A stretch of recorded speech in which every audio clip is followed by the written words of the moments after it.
Welcome back, everybody. It's another edition of the First and Orange podcast. Denver Post Broncos beat reporters Parker Gabriel here, Ryan McFadden over there, way over there, as it turns out this week. The wonders of technology on a bye week. It's Halloween, it's the bye week, and it's trade deadline day. And out of all that, Ryan, the most active thing that's probably going to happen is the trick-or-treaters that are going to start ringing on the doorbell pretty soon because Denver did nothing at the trade deadline today. We'll obviously get into it, but I guess first of all, just like your initial impressions of what turned into, a do nothing day, a listen, but ultimately zero trade day for the Broncos. I'm surprised, but not surprised at the same time. I felt Yeah. like I think we talked about it in the last podcast, like what would a victory over Kansas City do to this team when it comes to trade line approaches. And at first, like, I thought even with a win, I thought they'd probably make some kind of move. But I think by how they won the game on Sunday, probably I can kind of understand why staying pat because this defense has been they've been playing pretty well. The secondary has improved a lot since Justin Simmons has returned from injury. So I feel like, and knowing someone like we've seen Sean Payton throughout this year, someone who seems like he's going to do whatever it takes to win. I feel like he didn't want to when you got a team that's trending in the right direction. Judy has made some plays as of late that while let your foot off the pedal. So I understand why they made that move. It'd be interesting to see how this season play out and does betting on themselves instead of betting towards the future pay off. But yeah, I'm surprised but not surprised. I think that's kind of my general reaction. Yeah, and we'll get into Kansas City in a couple minutes here because when we talked about this last week, that was obviously before they played the Chiefs, and it's easy to say, well, if they beat the Chiefs, yeah, they hadn't beat the Chiefs in 8 years, and then obviously they go out and beat them 24-9, somewhat resoundingly, honestly. So that maybe that did change it. I said last week, Ryan, and I still tend to believe that you either need to retool your roster or you don't. And I don't know that a game against the Chiefs, a win against the Chiefs, really changes the reality of where this team is with its roster. Saying that, though, one of the unique elements of where the Broncos were at with a bunch of the guys who, teams called and asked about in terms of availability, a lot of them have time on their contracts after this year, right? I mean, Josie Jewell was a free agent. Frank Clark, who they cut a few weeks ago, he was a free agent. A couple other guys who maybe teams called and asked about, but wouldn't have been quite as obvious in terms of getting rid of. Somebody like Lloyd Cushenberry going to be a free agent. Mike Purcell is going to be a free agent. They have a bunch of guys whose contracts are up after this year, but really the guys who you're talking about, who got talked about most over the last few weeks, Jerry Jeudy, Cortland Sutton, Justin Simmons, even a guy like Garrett Bowles, they all have, team control after this year. And all of these conversations about trading any of them, cutting any of them to handle your cap, extending one or two of them, whatever the vision is, as Sean Payton says, for the roster, that vision theoretically is still there in January and February, just like it was there leading up to the trade deadline. So I still think, it's never easy to deal good players, to get rid of good players. Jerry Jeudy's a good player. Cortland Sutton's a good player. Garrett Bowles, a good player. They also only have 6 picks for 2024, and they need young talent on their roster. And so, we're just going to keep probably having similar conversations about most of the same group of players after this season. But in the meantime, Sean Payton and George Payton clearly saw enough over the last couple of weeks to say, let's not sell just because we can. And when the price didn't come in where they wanted it, they said, all right, well, we're going to try to make a run at this thing, and that, like you said, it'll be interesting to see how that goes. I mean, certainly it's a long road still back into playoff contention. But we're going to see if they can make a run to it.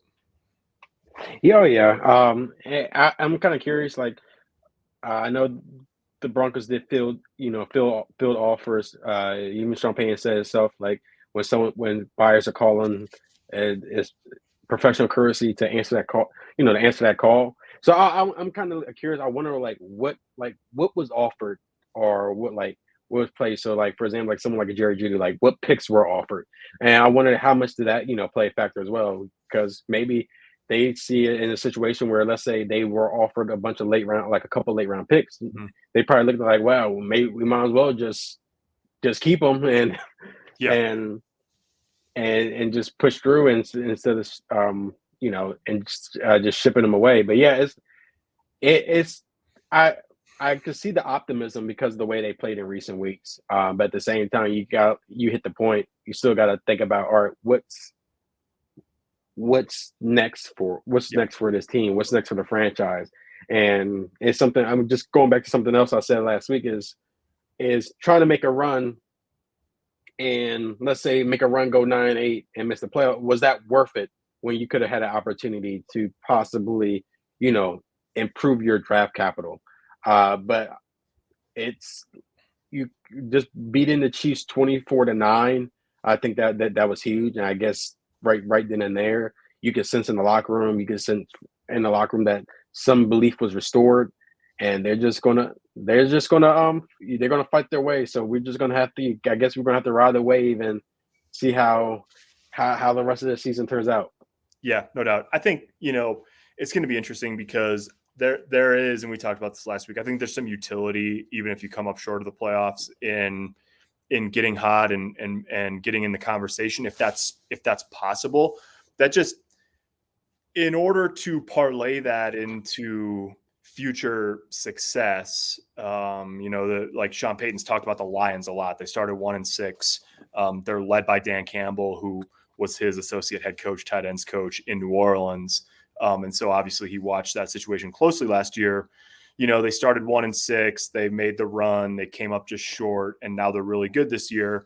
I mean, there's maybe some similarities there. There's also differences. I mean, that was probably a younger team last year than the Broncos are this year.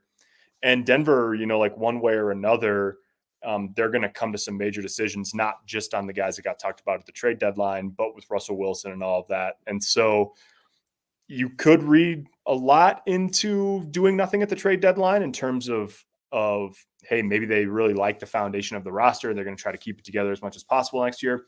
I'd hesitate a little bit on that. I mean, I think it's maybe a little bit more of like, you didn't get the price you wanted this time around. There's another round coming this winter and into next spring. And then you just sort of like see where you're at that point. I mean, that's probably as far as I would go on that. But I think you're right, Ryan, in that in the locker room after that win against the Chiefs, which we should talk about, there really was a sense of belief. And that's one of those things in the NFL that you never quite know when you're at that point, right? Where it's like, okay, we've got something here. And only time will tell if this bye week came at a bad time for the Broncos, like given the buoyancy that you get from winning a game like that. It seems like you'd want to go out and play again the next week. Obviously, you don't have any control over that. Buffalo on the road on Monday night is going to be really tough here a week from Monday. But, I can understand the reluctance, even if I don't necessarily agree with it, in total. I can understand the reluctance of winning those two games, finally catching that sense of belief, and then saying like, okay, Jerry Judy, you're going to wherever, San Francisco, Carolina, good team, bad team, doesn't really matter. You're out. Josie Jewell, thank you for your service. We'll see you in a couple of weeks when we play Buffalo. Like that would have an impact on the locker room. And so I understand that there's, these are humans we're talking about. Obviously, there's a balance in trying to prepare for the future and then also trying to build on, this little mini run that they've been on the last couple of weeks. Yeah, like I feel like you hit all those points, and especially the human, like is that chemistry part because you feel like all right, they're starting to build it. You know, like everyone's starting to you can start to see that sense of buying in. So imagine just now you beat the. No, it's not even like it wasn't even like it wasn't. It was 24-9, and like the Yeah. defense just played lights out. Like we're talking about a defense that gave up 70 points to the Miami Dolphins. So just I can see like that's why like that point you just hit there was huge. Like imagine you shut out, I mean not shut out. You allowed 9 points to the Chiefs. You forced 5 turnovers, 2 picks from Patrick Mahomes, and then you say, "Hey Josie, uh, you're going to Buffalo, man." Yeah. I if to me if they want to whether that's good for the future or not, if they are strong believers in making a run this year, I think right then and there, I think that's just hard.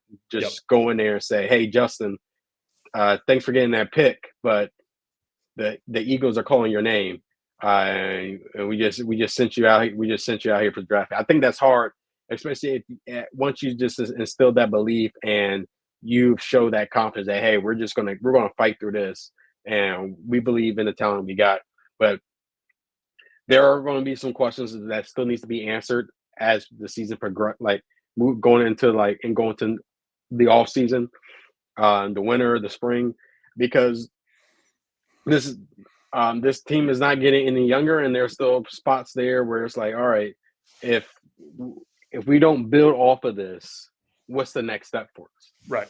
Right. And I think that goes back to a lot of the I think the last few episode podcasts we did was talking about the draft and whether what should they look forward to. So it's good that this is going to be interesting to see what happens moving forward with this group.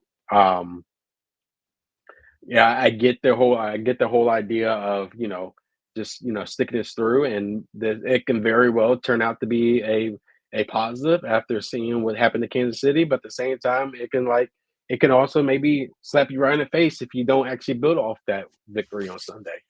But I think overall, to me, I feel like it would have been hard. I'm not saying not saying it's right or wrong, but I think it kind of would have been hard. Like you allow 9 points to Kansas City. I think you believe you average 15. You've allowed 15 points per game in the last 3 contests, and then just tell some of your key guys, hey, we're Yeah. we're just going to move on. Then right then and there, to me, I think right then and there, that's kind of saying, yeah, that's it. That's the season, right? That's the season. Yep. Yeah. Okay. So let's talk about this. Like, so obviously impressive performance, 24-9. The defense, first time in 2 years, Kansas City doesn't score a touchdown in a game. It's the wildest stat, maybe one of the wildest stats in football. It's the first division road game Patrick Mahomes has ever lost. Not just like it's the first time he's lost to the Broncos. First division road game he's lost. Guy's been a starter in the NFL. This is I think it's like his 7th year. So that's, I mean, all impressive in its own right. Obviously, he had the flu, but all the same, you hold Kansas City to 275 yards, 4.8 per play, 62 rushing yards. Like you say, you pick him off twice. Didn't let Travis Kelce, he had 60 yards about, but didn't let him go off. So I guess, Ryan, like anybody in the NFL can have a good week, right? Like that's the way it is in the NFL. There's parity. You almost lose to Green Bay one week, and then you win pretty handily against Kansas City the next week. So what is it about the Kansas City game, and if you want to zoom it out a little bit over the last couple of weeks, like what's portable, right? Like what do they have to take from those performances after the bye and into Buffalo and build on if they're gonna not just beat the Bills, but let's say kind of get back to 500 or even a little better, over their next, like, let's say 4 or 5 games. I think one of his things is just continue letting make the run game the offensive identity. Yeah. I feel like that has worked really well for this team. You've seen Javonte Williams. He looks like he got his game legs back. He looks like someone who is confident and seems to be fully healthy now.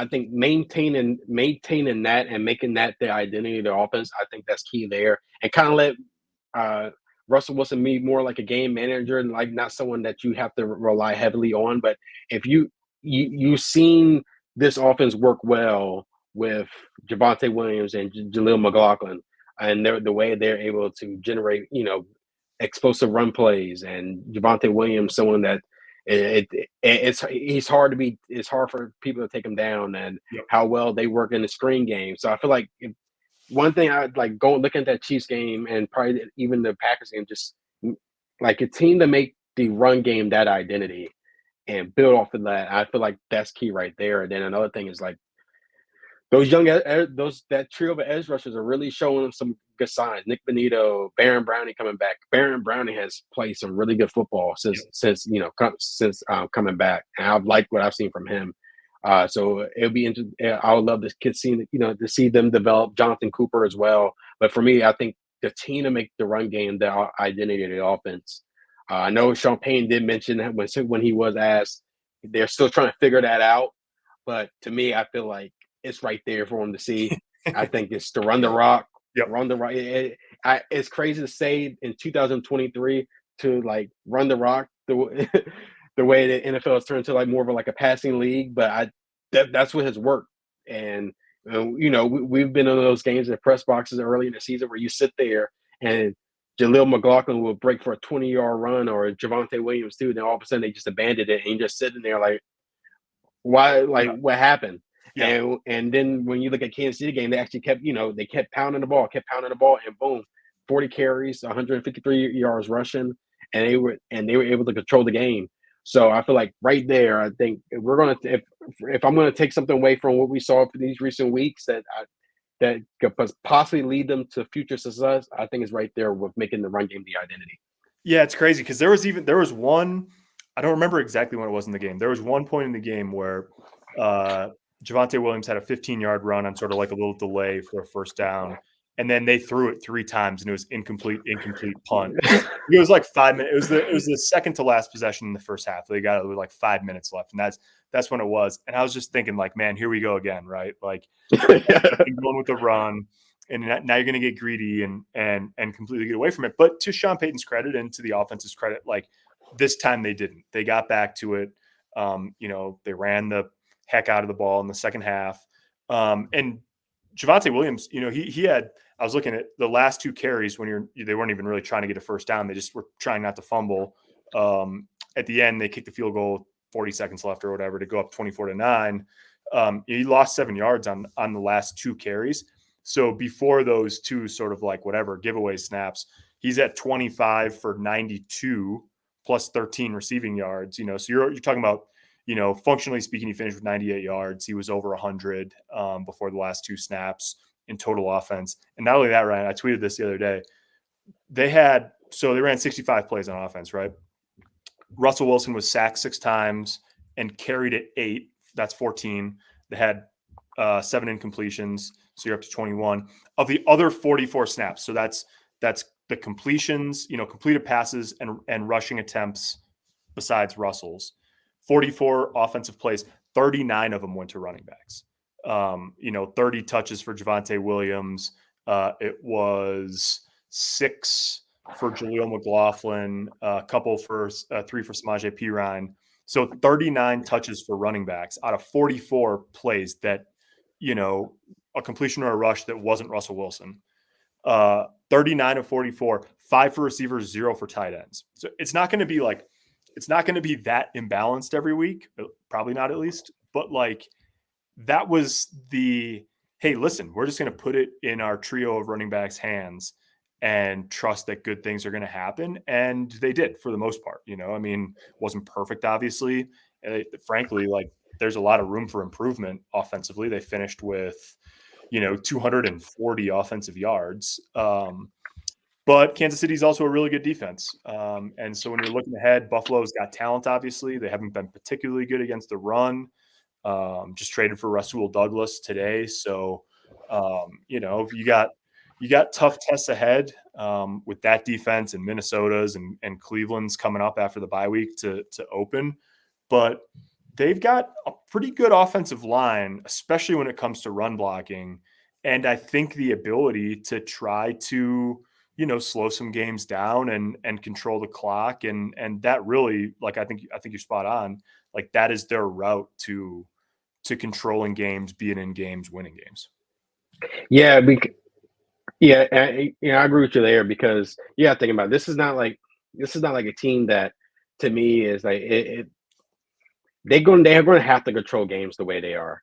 Yep. I if I from a talent wise, I don't think they're all the way there yet in terms of where they're up and you can just rely on Russell Wilson to continue to throw the ball and they're going to continue to put points on the board. I feel like when we saw early the season, let's say the Washington Commanders game, they're up 23-3, boom, it goes away. I feel like they're going to have to control the games. And I feel like they have the talent to run game to do that. Where once they're able to develop a sizable lead, just keep pounding the heck out the ball Yep. on the ground, and their offensive line has proven capable. Although we have seen the inconsistencies in pass protection, but in terms of run blocking, I thought they've been solid there in that department. So I know, like I said, I know Peyton says they're still figuring out their identity, but to me, I think the identity is right there, and you have three running backs that are hard to take down.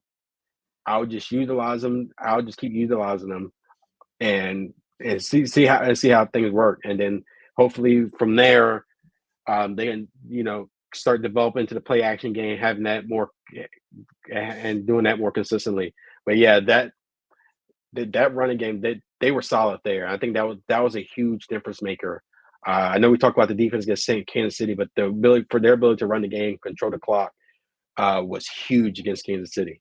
Yep. And then we should talk about the defense too, because obviously it's been sort of a remarkable turnaround for Vance Joseph and on that side of the ball. And what's kind of funny about it, Ryan, is like, on the one hand, like, it's not like they didn't reinvent the wheel, right? They didn't panic and fire their coordinator. They didn't, try to change a lot schematically or whatever. Justin Simmons was sort of like, I don't come up here and just tell you guys what he said after the game. He's like, I don't come up here and just say that we got to be better at communicating, like, just to have it sound good. Like, that's really what it is. It's about that and execution. But I will say, Ryan, like, I mean, certainly doesn't hurt that he's back on the field. And that, earlier in the season when Caden Stearns got hurt and then Simmons was out, PJ Locke was on IR, they were really down to it in terms of having, Kareem and DeLaren Turner Yell. Now Kareem Jackson's suspended, but you've got PJ Locke to put in there next to Justin, right? And that's a big difference. Josie Jewell missed a couple games early in the season, to have him back and healthy obviously helps. Fabian Moreau has really settled the outside corner spot opposite Pat Surtain, where Damari Mathis, talented young player, but he struggled early in the season. They really, I think, maybe found something with Jaquan McMillan in the slot after that was a Sangbasi's job at the start of the year. The young guys at outside linebacker showed they were up to the task, and so Denver got rid of Randy Gregory and Frank Clark. Like, they haven't reinvented the wheel, but they actually have, when you look at it, like, they've swapped out a lot of parts on the car sort of on the fly over the last month. And it really sort of seems like not only are they executing better and all that, but they sort of have found their mix of guys that Vance feels like he can be successful with. Yeah, they have and Jaquan McMillan, he plays hard, man. Like, Yep. I love watching him play in terms of like he gets in there and generate tackles for loss. Like, he's making an impact in the run game as well. Like, he has looked really good in the nickel spot, especially for a guy who has never played the nickel until this year. So, and like, he has looked very good. I think Fabian Moreau has looked solid since replacing Damari Mathis. Yeah, and you're right. Like, it really wasn't like, it was just more of like, I feel like Vance Joseph coming back and just trying to figure out, all right, what's working, what's working for these guys. And I think we're starting to see this is what works. I know, like, losing Randy Gregory is tough, as well as Frank Clark, because of the money that was tied to it. But I think he found something with Nick Benito. I think he's found something with with Cooper and Baron Browning. Baron Browning has Browning has come in and just play really good football. So I think the struggles were more of him trying to figure out, all right, what's working. Yep. And even though he spent time in here, but just coming back and just figuring out the guys on the roster, and also you had Justin Simmons, dealing with injuries to start the year. Now he look like now he's back on a consistent basis, and having him back has been huge Yeah. too. Having a veteran there in terms from communication standpoint, him just being one of the better safeties in the league as well, and being a ball hawk. I think Vance Joseph's starting to figure out what's working for this defense, and it has paid dividends recently. No doubt. I think with Barron, and I'm sure we'll talk more about Baron Browning over the second half of the season, but the thing with Barron is when he got hurt in the spring, and this was when, right around the time that it was about the same time that they signed Frank Clark. Part of the reason they signed Frank Clark is because, Barron had this meniscus tear pop up that he had to have surgery on. They knew he was going to be out into the season at that point. But when Baron Browning got hurt, I mean, he was good last year, right? Like last year was his first year playing outside. He showed promise. He showed that, the twitch and the explosion and all the things you're looking for in an edge rusher. And so you knew he was going to be sort of like a key part of Denver's plan defensively this year. But when he got hurt and then they signed Frank Clark, it's like, okay, that's a key piece that they're going to miss for a while. And I feel like maybe it got underappreciated, just the player that was on the side field for all of camp. And then the start of the season, I was talking to Michael Wilhoit, the outside linebackers coach, about this last week for a story that I wrote about Barron. And he said it too. He was like, I watched the film when I first got hired in February, and I was like, man, this guy's special. And then he gets hurt, and you're learning your guys, and you're worried about the guys that are healthy in there and whatever.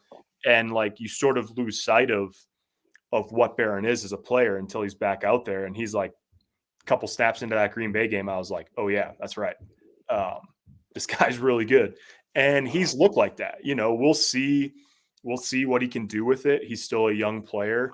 You don't want to say that he's, upper echelon yet, but he's got the traits for it, man. And the early returns are really promising. I saw someone say on Sunday that he was dressed up as Von Miller for Halloween against the Chiefs. I thought that was pretty good because, like Von's probably a Hall of Famer. So like, let's not put him quite there yet. But when you watch him play and you watch the way the angles he consistently takes to the quarterback and the pressure he consistently puts on quarterbacks and the issues that he provides down in and down out for tackles, I mean, that's what it looks like in the NFL, and if he plays like that over the second half of the season for as much promise as Nick Benito and Jonathan Cooper have shown, and for the production that they've generated so far this year, like Barron's a little bit different in terms of what he can be. And if he becomes that over the second half of the season, that I think changes the complexion of Denver's front seven, by quite a bit. Oh yeah. He's playing at a high level, just 2 games after, missing all of training camp, OTAs, and he looks like a guy that hasn't lost a step. So I know Sean Payton mentioned about he's got on the pitch count, but I wonder how long, I would assume that he's going to be off of that very, very, very soon, the way like his type of production. And yeah, he's been fun to watch. He's been fun to watch these last 2 games, just the way he comes off the edge and then has those crazy sack celebrations, creative sack celebrations as well. But yeah, I think that's another thing that's just going to change the way we look at this defense moving forward. Is if he keeps that up and they're able to create that kind of pressure on the quarterback, I think that's going to be huge moving forward. And that's why I think another reason why you kind of understand why they say, yeah, we're just gonna fight this through and see what happens. But yeah, Baron Browning has stood out right away. I'm looking forward to see how he develops coming out the bye week. There you go. Broncos are 3-5. They've won 2 straight. They didn't make any moves at the trade deadline.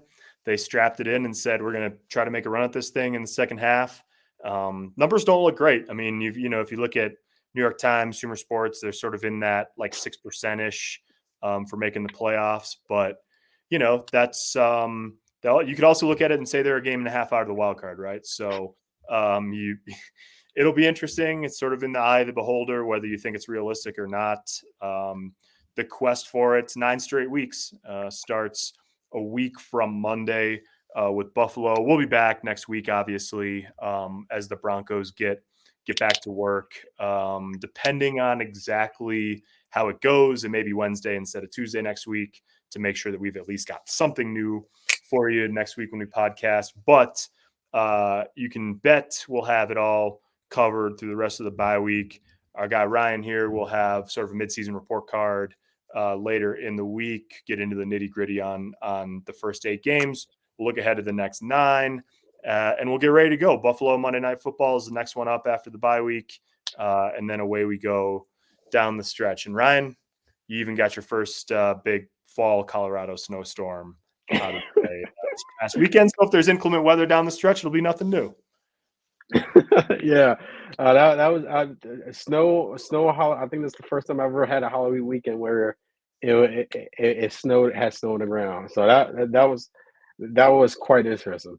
Yeah, there you go. So that's it for this week. For Ryan McFadden, Parker Gabriel, denverpost.com/Broncos for all the latest. Ryan, enjoy the bye week. Everybody else, thanks for watching. If you're on YouTube, thanks for listening. And we'll talk to you in the second half of the Broncos season.